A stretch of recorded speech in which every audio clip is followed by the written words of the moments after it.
Welcome to the third and final installment of Building a Hamster Bin Cage.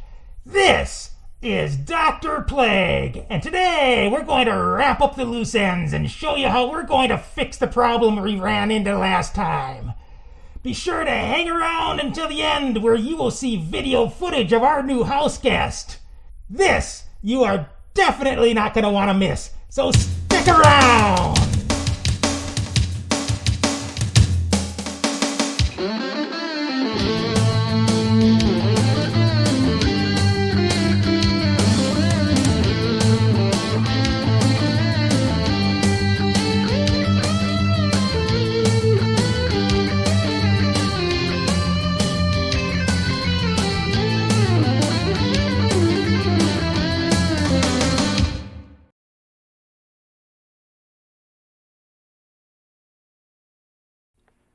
So, if you remember, last time we ran into a little problem.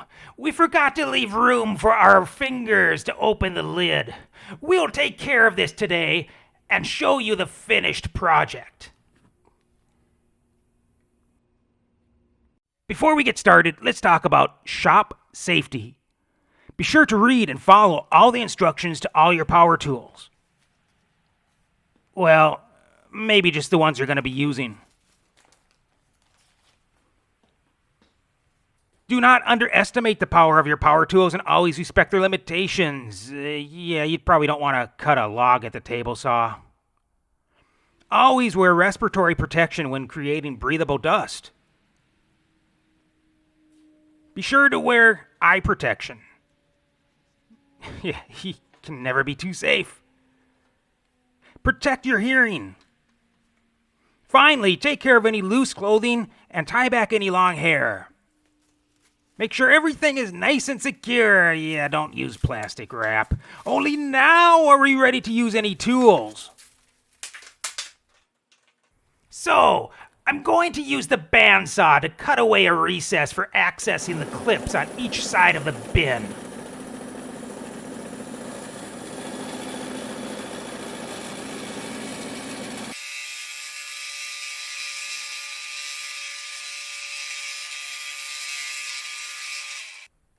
Now, I will use the oscillating belt sander to smooth out the recesses.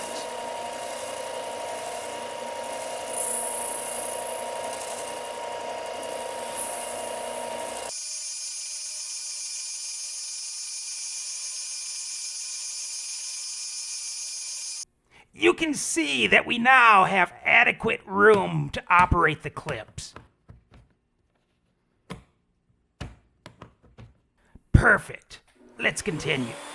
Now, I'm going to use a roundover bit at the router table to give the top of the edges a nice look. Notice that I've moved the workpiece in a direction opposite of the rotation of the router bit. This is a conventional cut and is much safer than moving in the opposite direction, which would be a climb cut.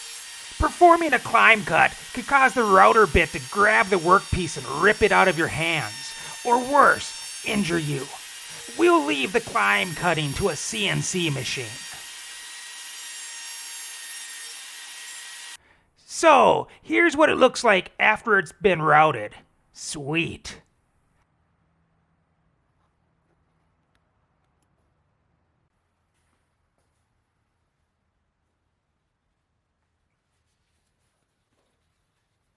Now, can you see this black spot on the frame?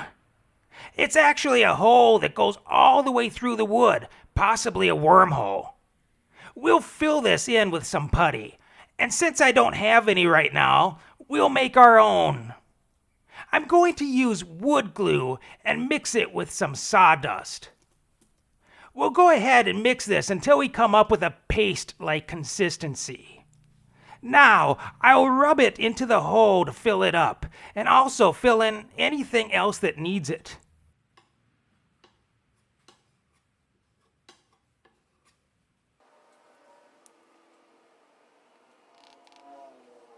I'll mix up some more tempera paint and brown food coloring to paint the bottom side of the frame.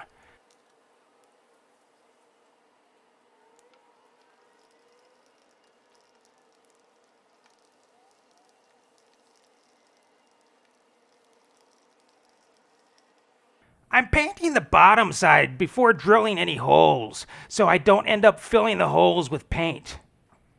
I'll wait to paint the top side until after drilling, so I don't mar up the paint on the drill press.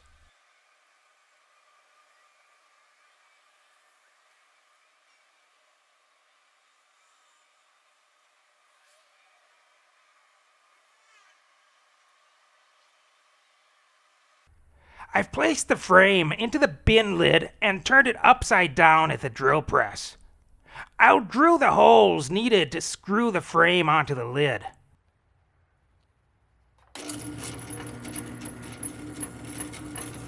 Notice that I'm drilling through the plastic lid and into the wooden frame.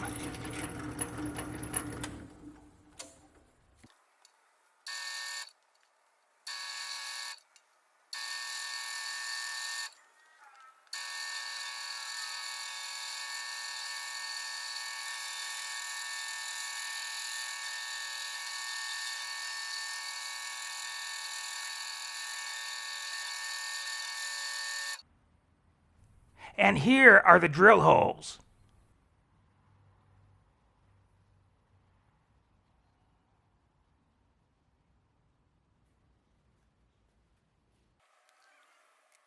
Now, we'll finish painting the frame by painting the top of it.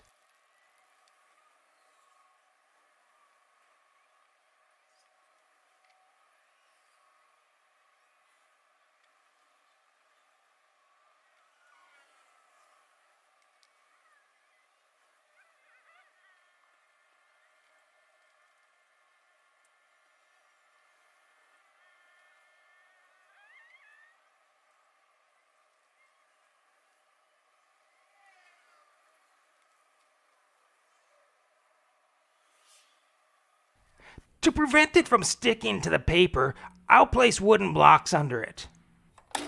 Before cutting the opening in the top, I'll drill holes in the corners to round them over.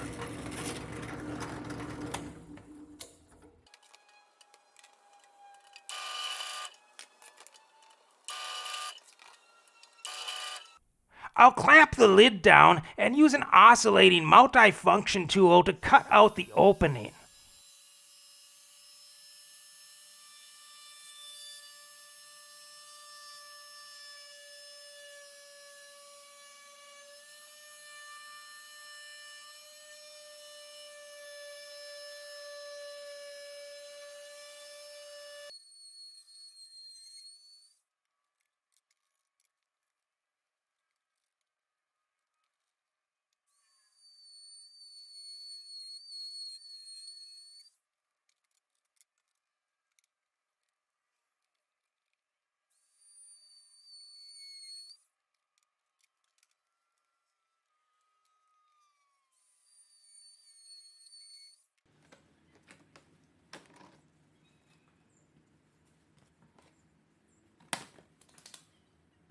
Next, let's screw it together.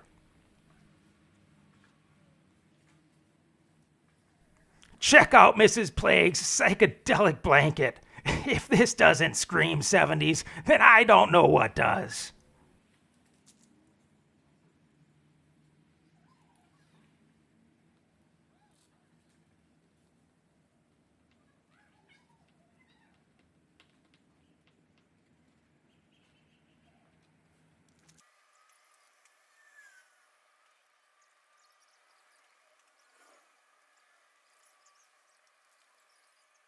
One thing to note is that the screw holes by the recesses need spacers, since there is a gap between the lid and the wood. I've designed and 3D printed some custom spacers for this, and I'll have a separate video showing you how I did this.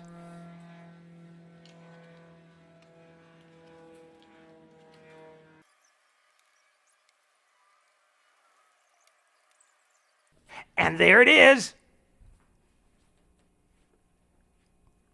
So, this is the finished bin cage. You can see that everything operates smoothly, and we can take the lid off easily.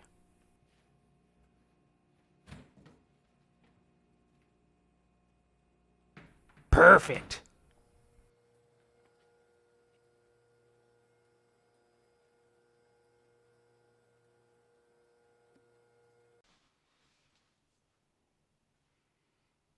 So now our new house guest has finally arrived.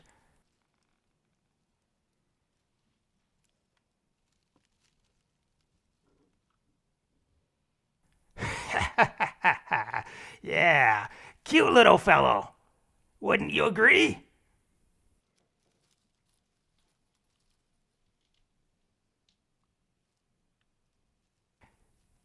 Say hello to Pepper.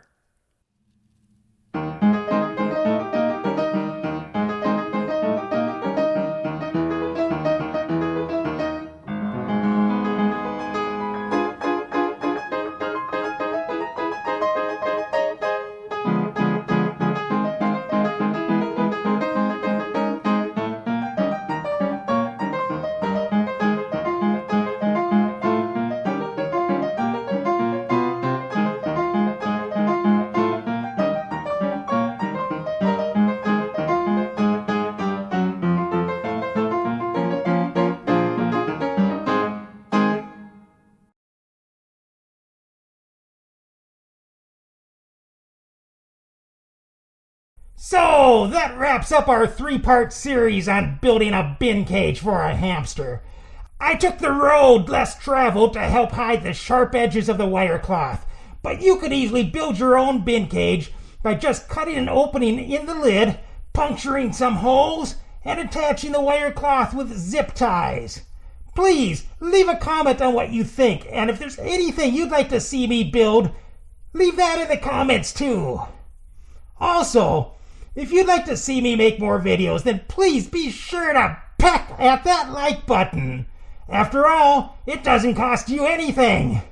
Oh, and one other thing. Don't forget to subscribe and peck at that notification bell to be notified of all my new videos as they become available. Thank you, and we will see you next time right here on Dr. Play.